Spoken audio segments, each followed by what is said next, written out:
Anyway, let me just get back to the business. I wish I could have uploaded this video as early as possible, but I couldn't due to semester pressure and some other things. Anyway, so I'm glad that I have brought up this video today. Data called perks shapefile, but this is not our concern today for this tutorial. We are concerned about basically setting your environment. That's gonna be super cool to save your time. So I just need to first import ArcPy. Okay, so from ArcPy I need to import another kind of function called environment. So env is the short of environment. I just imported it.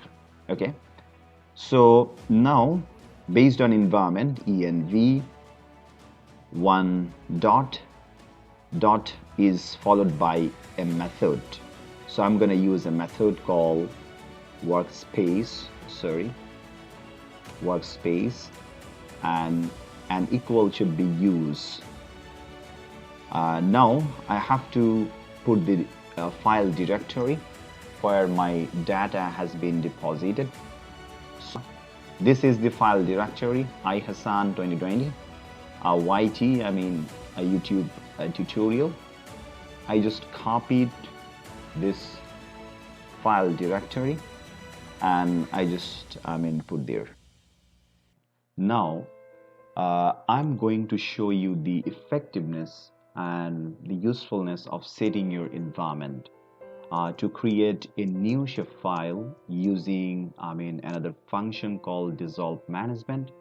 And I will show you that newly created dissolve file will automatically be directed or deposited under this directory, under this environment. Any source of data like shapefile or any file, whether it exists or not, under a particular directory.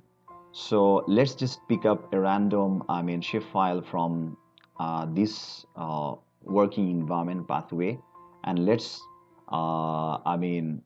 let the code decide whether it really exists or not.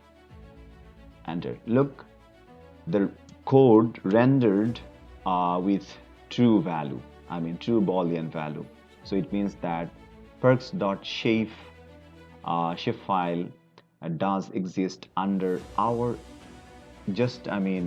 already a set of environment. It is still valid because of this setting environment. So it's the advantage that we can harvest from this process. It's prompted. Okay, put a comma, and last but not the least, the parameters that we should use for this function called dissolve management is dissolve line. Okay, so for me it looks good, kind of flawless. So now let's go ahead and we are all set. Just one click away to press the enter. Press and let's see what happens. Yeah, I think our code has been successfully executed, and this is the symbol. I hope you guys have liked my video. If you have, please do subscribe to my channel. I will come up with another new video very soon. Till then, bye bye. Allah Hafiz.